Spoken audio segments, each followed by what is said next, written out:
I have been a peace activist and a women's rights gender activist for the past 41 years. So during the 1980s, I tried to, what is called, I don't know if I can use this phrase, but like peace journalism, a kind of journalism that I would take care of the needs and concerns of all communities, not just my own, because it's very, very easy to do journalism or activism just for your own community. But to speak for the others as well is very dangerous. It's a big sin, and it's not necessarily accepted in the beginning. So I was involved in forming a lot of women's groups to try to bring women together, to try to find a common language, a common understanding, to try to see that peace is the only option, that we cannot confront each other. And through my journalism, meanwhile, I was interviewing women's groups, youth groups, politicians, educators, trying from both sides to try to make sense of how we will resolve the issue, what sort of future we want, what sort of federal solution we want, what does it mean, peace for ordinary people. So this I tried to do. And I was one of the founders of Women's Research Center, which helped to bring women together from both sides. And then I was a founder of Hands Across the Divide, which was a bicommunal women's association that tried to do these demonstrations, as you can see. So we did a lot of activism in the streets long before the very big demonstrations began.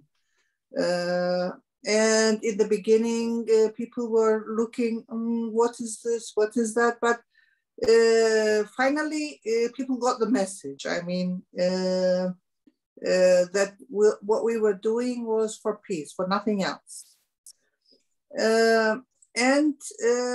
I was trained as a conflict resolution trainer.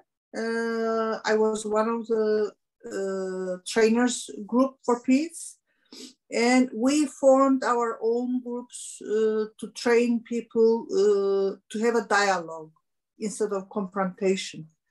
And we were meeting at Litra Palace, and I was running as a trainer one women's group where we tried to look at each other's needs and concerns and how to communicate, how not to trigger each other by using certain trigger words that create a lot of feelings and anxiety in the other community.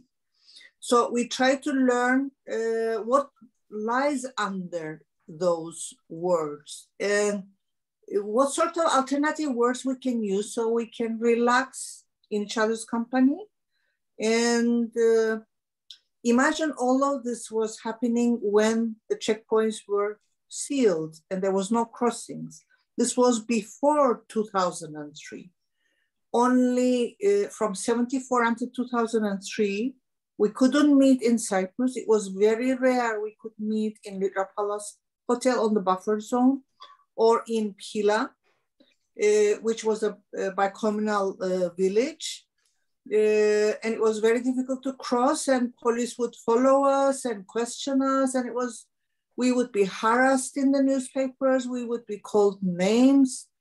Campaigns would be run against us. Me personally, I was a target of many big campaigns in the newspapers because of my peace work and because of what I wrote. Anyway, to cut the story short, I use all the skills that I learned in conflict resolution while I tried to tackle a very sensitive issue about missing persons and mass graves and rapes and atrocities. And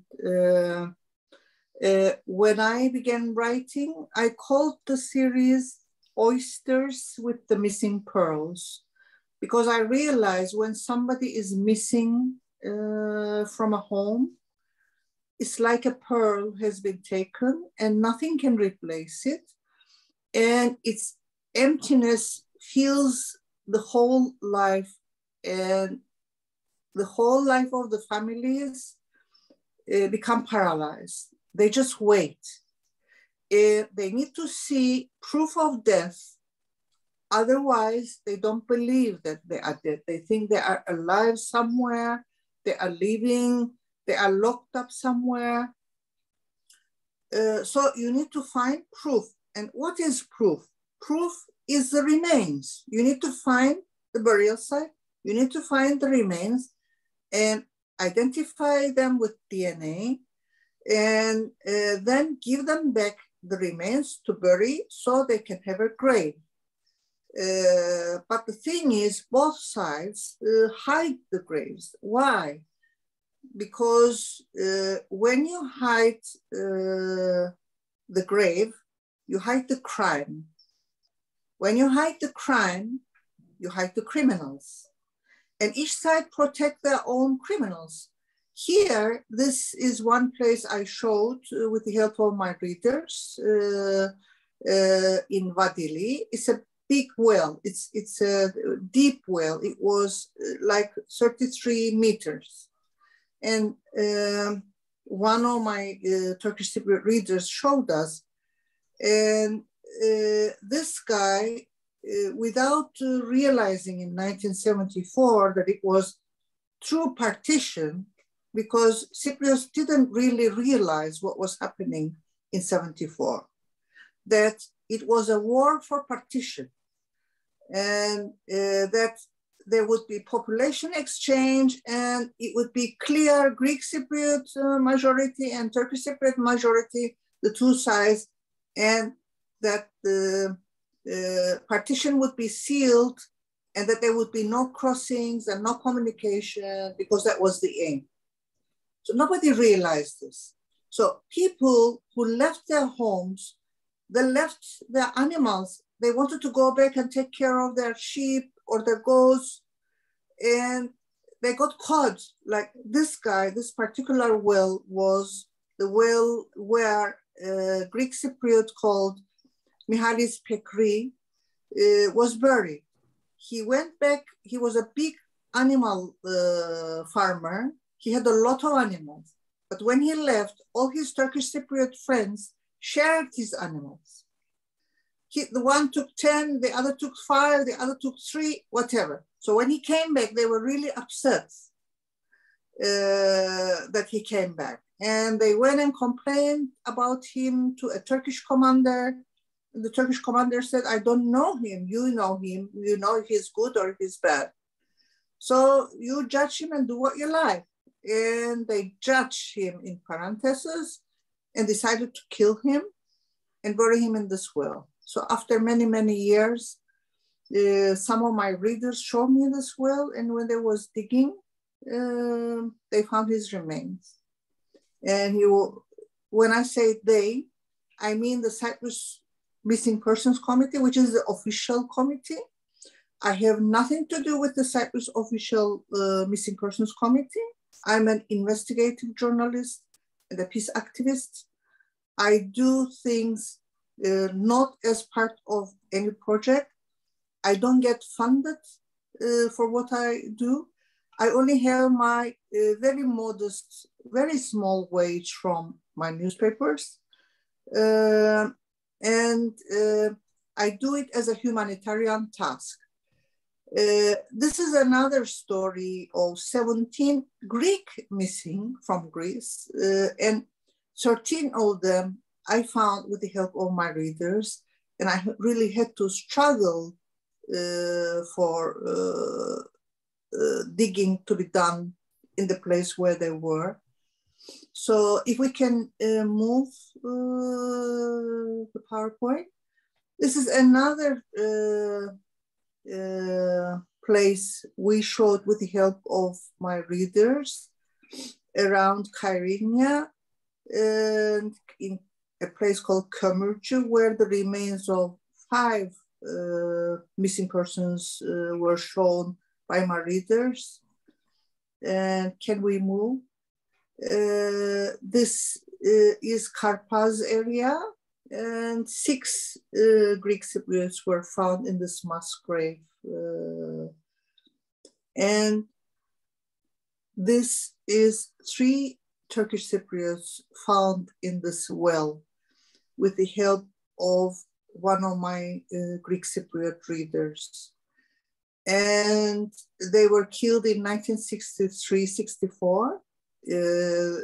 So most of the Turkish Cypriot missing is from 1963-1964, and most of the Greek Cypriot missing are from 1974. But both communities, no, can you go back, please? Both communities have missing. So these 3, the woman, Mrs. Shifa, was going with Mr. Hasan Tasher, who was the driver of the van, and a young boy, Bayar Ibrahim, from their villages to Pila, Pergamos area. Shifa's son had a baby, and she was going to see the grandchild. And she was bringing baby clothes. And Mr. Hassan was working in the Ministry of Interior as a messenger. So he had a permit to move around. And he trusted that nobody would touch him. But that day, what they didn't know was that that day, 3 Greek Cypriots, 1 Greek Cypriot and 2 Greeks tried to enter the walled city of Famagusta, and they were shot dead because Famagusta walled city, no Greek Cypriots were allowed to enter. So they begged that they could enter, and they went with the car and they tried to enter, and they were shot dead. So in retaliation to the killing of, because the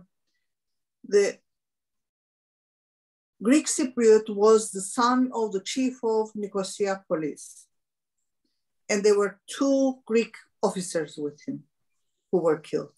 So in retaliation to this killing, whoever they caught on the roads went missing.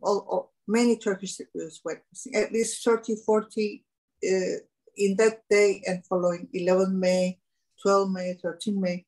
So they were missing. And with the help of our Greek Cypriot reader, who showed me this well, we found their remains, and we returned to their families, and we attended their funerals. So if you can move on. So there's another place called Masari.